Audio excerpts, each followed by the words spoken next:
Hello दोस्तों, उत्तराखंड की पाठशाला में आप सभी का स्वागत है। तो देखिए, एक बार फिर से मैं लेकर आया हूँ उत्तराखंड जीके टेस्ट का एक अन्य भाग, जहाँ पर हम देखेंगे उत्तराखंड विषय से संबंधित कुछ प्रश्न और उनके विवरण सहित उत्तर, जो कि आपको हेल्प करेंगे उत्तराखंड की सभी प्रतियोगी परीक्षाओं में। तो चलिए शुरू करते हैं अपना आज का भाग उत्तराखंड जीके टेस्ट। हमारा जो आज का पहला प्रश्न है वो है, निर्मल सेवक नामक पत्र निकलता था। तो इनमें से कौन से वो स्थान है? हरिद्वार, मसूरी, देहरादून और कोटद्वार, जहाँ से निर्मल सेवक नामक पत्र निकलता था।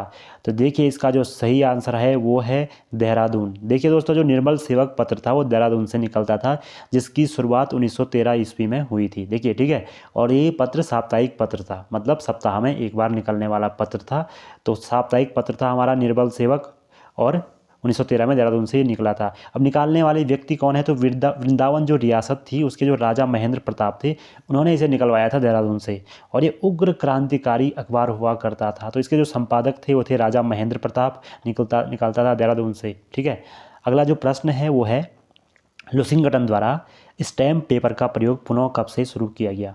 अब देखिए, पुनः मतलब इससे पहले भी स्टाम्प पेपर का प्रयोग हो चुका था, लेकिन उसे बंद कर दिया गया था कुछ समय बाद, और फिर से शुरू किया गया था लुसिंगटन के द्वारा। तो देखिए, इसका जो सही आंसर यहाँ पर है वो है 1845। देखिए, 1845 में क्या हुआ? सबसे पहले क्या हुआ कि कोर्ट फ़ी, मतलब कोर्ट में जो केस होते हैं, जो न्यायालय में जो मामले होते हैं, उनके लिए फ़ी ली गई। ठीक है। वो शुरू हुई थी 1820 में विलियम ट्रेल के समय।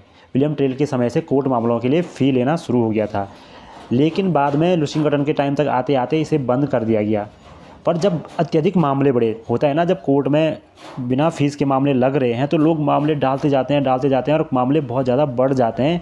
इसके लिए क्या किया गया, 1845 में पुनः स्टैम्प पेपर की जो व्यवस्था थी शुरू कर दी गई। फिर से फीस लगने लगी कोर्ट में मामले वो मतलब रखने के लिए, अपने मामले या अपने झगड़े सुलझाने के लिए। तो ये इसलिए किया गया था जिससे कोर्ट में मामले कम पहुँचें। अगला है, किस टिहरी नरेश ने खेण, बेगार और पाला कर समाप्त किए? मतलब देखिए, जो खेण होता है, खेण कहा जाता है बेगार कर को, जो मतलब बिना हम कोई कुछ सैलरी लिए काम करते हैं, श्रम का जो दान करते हैं हम, वो है खेण। और पाला मतलब दुधारू पशुओं से जो टैक्स लिया जाता है, उनसे कभी दूध, दही या घी जब लिया जाता है दुधारू पशुओं के मालिकों से, तो वो था पाला कर। तो टिहरी रियासत में ये कर मौजूद थे। इन्हें किस टिहरी रियासत के शासक ने समाप्त किया?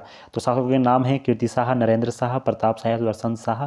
तो इसका जो सही आंसर है वो है प्रताप शाह। देखिए, प्रताप शाह जो टिहरी नरेश हुए, उन्होंने क्या किया, 1885 में 1885 में महारानी गुलेरिया जो उनकी माता थी शायद, उनके कहने पर, उनके सलाह पर इन्होंने इस टैक्स को इस बंद किया, जो था हमारा खैण और पाला। देखिए, एक मतलब दोनों ही ये जनता के लिए, जनता पर थोपे गए थे, क्योंकि कोई अपने मन से तो अपने देना नहीं चाहेगा इस टैक्स को, या कोई बेकार करना तो चाहेगा नहीं, बिना रुपए लिए काम तो कोई नहीं करना चाहता। और अपने फ्री में अपने गाय भैंसों से जो वो प्राप्त करता है, वो फ्री में किसी अन्य को देना नहीं चाहेगा ना। तो ये तो ऐसे इस प्रकार के टैक्स थे जो कि जनता को, मतलब जो कि एक अशोभनीय टैक्स थे ये। अब देखिए, हम देखते हैं प्रताप साहब के कुछ अन्य कार्य। तो 1873 में इनके समय में एक भू व्यवस्था हुई थी, जिसे कहा जाता है जूला पैमाइश, इसके लिए प्रसिद्ध हैं। और 1883 में इन्होंने एक अंग्रेजी स्कूल की स्थापना की थी, और ये अंग्रेजी स्कूल टिहरी का पहला अंग्रेजी स्कूल हुआ करता था, जो बाद में प्रताप इंटर कॉलेज बन गया था। ठीक है। इन्होंने राज्य को टैक्स कलेक्ट करने के लिए, मतलब जो जिससे कि राजस्व को आसानी से वसूल किया जाए, इसके लिए इन्होंने क्या किया, राज्य को 22 पट्टियों में विभाजित किया था। तो टिहरी कितनी पट्टियों में विभाजित किया गया था प्रताप शाह के द्वारा? तो 22 पट्टियों में विभाजित किया गया था। अगला प्रश्न देखिए, भोटिया समाज के शब्द दामी का अर्थ क्या है? तो भोटिया समाज का एक प्रचलित शब्द है दामी। उस दामी का अर्थ है क्या? तो विवाह, मेले, प्रवास या ऊनी वस्त्र। तो इसका जो सही आंसर है, दामी का अर्थ है विवाह। देखिए, विवाह कहा जाता है दामी को। देखिए, भोटिया समाज में 2 प्रकार के विवाह होते हैं, और अगर उन विवाहों की हम पर बात करें तो वो एक को बोलते हैं तत्सत, दूसरे को बोलते हैं दामुला। तो ये 2 प्रकार की विवाह यहाँ पर मौजूद हैं। और जो सगाई भोटिया समाज में होती है उसे थौची कहा जाता है। ये शब्द को भी याद रखें। और सगाई या जो हमारा शादियाँ यहाँ पर होती हैं, उन अवसरों पर एक रुमाल के साथ एक नृत्य किया जाता है गोल घेरे में, वो नृत्य होता है पौड़ा नृत्य।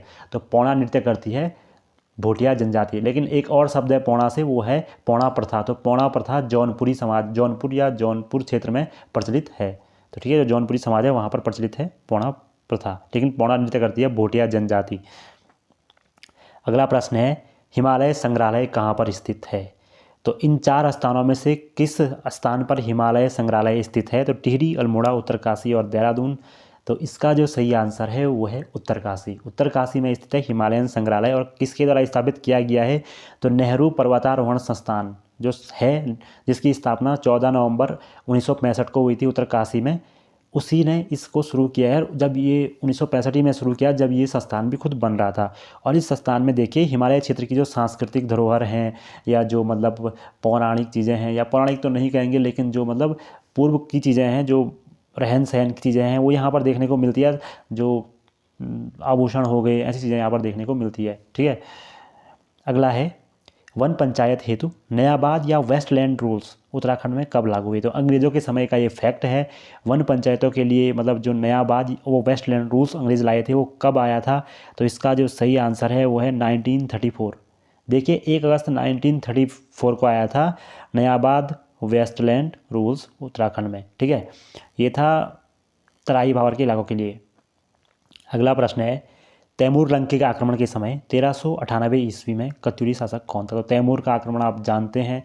तो देखिए तैमूर लंका जब आक्रमण भारत पर हुआ था 1398 में जब ये आक्रमण हुआ, तो इस समय जो कत्यूरी शासक थे उत्तराखंड में, वो कौन थे? क्योंकि तैमूर उत्तराखंड आया था, उसके हरिद्वार वाले क्षेत्र में आया था, और उत्तराखंड के एक राजा ने उसका सामना भी किया था। हालांकि वो राजा हार गया था, लेकिन सामना किया था। वो राजा कौन थे? तो इनमें से जो सही आंसर है वो है ब्रह्मदेव।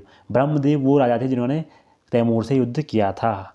तो देखिए ब्रह्मदेव की बात करें तो अंतिम कत्यूरी शासक थे ब्रह्मदेव, और जो इनका वंश था वो था आसंती देव वंश, अर्थात कत्यूरी वंश का अंतिम वंश था आसंती देव, और उस वंश के थे ब्रह्मदेव अंतिम शासक। देखिए अगर आसंती देव की बात करें तो राजधानी जोशीमठ से परिवर्तित इन्होंने की थी, और राजधानी ये ले गए थे कत्यूर घाटी में, जहां हम आज कहते कत्यूर घाटी में रणचूला कोट जो स्थान है, वहां पर रणचूला हाट हम कहते हैं उसको, वहां पर ये लेकर गए थे राजधानी को, कत्यूर घाटी जो कि बागेश्वर में आज स्थित है। ठीक है, बैजनाथ के आसपास।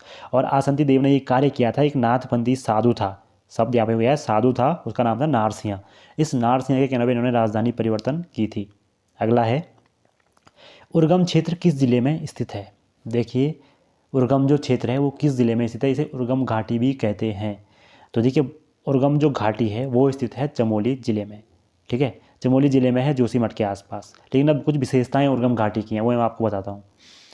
देखिए उर्ग ऋषि का आश्रम यहाँ पर रहा था, इसलिए बोलते हैं ये, मतलब इसे उर्गम इसलिए कहते हैं, या कुछ और कारण भी हैं। ध्यान बद्री का देवालय यहाँ पर है। अब एक इम्पॉर्टेंट फैक्ट है ध्यान बद्री, आपने सुना होगा किताबों में, योग ध्यान बद्री पांडुकेश्वर में है। बहुत बार लिखा जाता है योग ध्यान बद्री पांडुकेश्वर में है। लेकिन अगर योग ध्यान बद्री पांडुकेश्वर में है तो यहाँ ये ध्यान बद्री कहाँ से आए? मैं आपको एक चीज़ बताता हूँ कि जो बद्रियों की संख्या है वो 5 आपको बताई जाती है, लेकिन जो मंदिर हैं वो 6 मंदिर हैं। 6 मंदिर कौन कौन से हैं? तो देखिए वृद्ध बद्री, आदि बद्री, योग ध्यान बद्री, बोलते हैं ना योग ध्यान बद्री, और बद्री विशाल, और भविष्य बद्री। लेकिन वो जो योग ध्यान बद्री हैं वो अलग अलग हैं। अभी जो योग बद्री हैं पांडुकेश्वर में, उन्हीं को योग ध्यान बद्री कहा जाता है। लेकिन उर्गम घाटी में है ध्यान बद्री। योग वहाँ सिर्फ योग है और उर्गम में सिर्फ ध्यान है। तो किताबों में कई बार लिखा रहता है कि योग ध्यान बद्री पांडुकेश्वर में है, लेकिन पांडुकेश्वर में सिर्फ योग बद्री हैं, जबकि ध्यान बद्री है उर्गम घाटी में। हालांकि अब उर्गम घाटी वाले जो ये ध्यान बद्री हैं इनको ज़्यादा महत्व नहीं दिया जाता है, क्योंकि पंच प्रयाग में अब शामिल किया गया है इन आदि बद्री, भविष्य बद्री, इन्हीं को किया गया है शामिल, और योग ध्यान बद्री पांडुकेश्वर वाले को किया गया है, उसे योगदानी कहते हैं। तो एक बद्री का मंदिर उर्गम घाटी में भी है, जो पहले उन पंच बद्रियों में शामिल था। हो सकता है कि पहले आदि बद्री पंच बद्रियों में शामिल ना हो, क्योंकि उसकी दूरी बहुत ज़्यादा है 5 बद्रियों अन्य 4 बद्रियों से, जबकि उर्गम घाटी वाला मंदिर उन 4 मंदिरों के साथ ही है, तो वो 5वां मंदिर वो हो सकता होगा शायद। लेकिन अब आदि बद्री शामिल हो गया है, और उसकी शैली भी अलग है उन मंदिरों से। तो क्या पता आदि बद्री बाद में बड़ा मंदिर समूह होने के कारण शामिल हुआ होगा, लेकिन पहले यही थे शायद पंच बद्री। तो यहाँ पर ध्यान बद्री, और कल्पेश्वर देवालय यहाँ पर एक प्रसिद्ध देवालय है, कल्पेश्वर देवालय।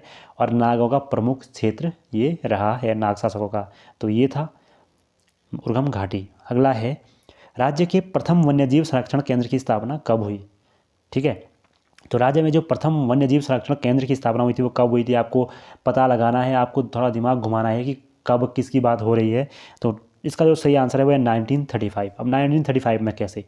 ठीक है, तो आपने मोतीचूर वन्यजीव विहार का नाम सुना हो, शायद न भी सुना हो कि क्या अब ये है नहीं अस्तित्व में। तो मोतीचूर जो वन्यजीव विहार है उसकी स्थापना 1935 में उत्तराखंड में हुई थी। पहला वन्यजीव विहार है उत्तराखंड का, और देहरादून में स्थित था। लेकिन अब 1983 के बाद जब से राजाजी नेशनल पार्क की स्थापना हुई, ये राजाजी नेशनल पार्क में ही शामिल हो गया है, तो इसलिए अब इसका अस्तित्व नहीं है। लेकिन मोतीचूर वन्यजीव है जो वो भारत की पहली वाइल्ड लाइफ सेंचुरी है, जबकि भारत का पहला नेशनल पार्क है जिम कॉर्बेट नेशनल पार्क, जो भारत का ही नहीं एशिया का पहला नेशनल पार्क है। अगला प्रश्न है, इनमें से कौन सा एक मंदिर समूह गुजरात के सोलंकी मंदिरों की शैली से मेल खाता है? देखिए, गुजरात में स्थित सोलंकी शासकों ने जो मंदिर बनवाए, उन मंदिरों की शैली उत्तराखंड के एक मंदिर की शैली उन मंदिरों की शैली से मैच करती है या मेल खाती है। अब वो मंदिर कौन हो सकता है या मंदिर समूह कौन हो सकता है? तो द्वाराहाट, आदि बद्री, बालेश्वर, त्रिजोगी नारायण। तो इसका सही आंसर है आदि बद्री। देखिए, आदि बद्री ही वो मंदिर समूह है जो कर्णप्रयाग के पास है, चमोली में। वो उसकी जो शैली है मेल खाती है गुजरात के सोलंकी मंदिरों की शैली से। तो देखिए दोस्तों, ये थे हमारे आज के प्रश्न। ऐसे ही प्रश्न मैं आपके लिए लाता रहूँगा, आपको इनके आंसर समझाता रहूँगा, नई नई चीज़ें आपको बताता रहूँगा। हमारे साथ जुड़े रहिए। धन्यवाद।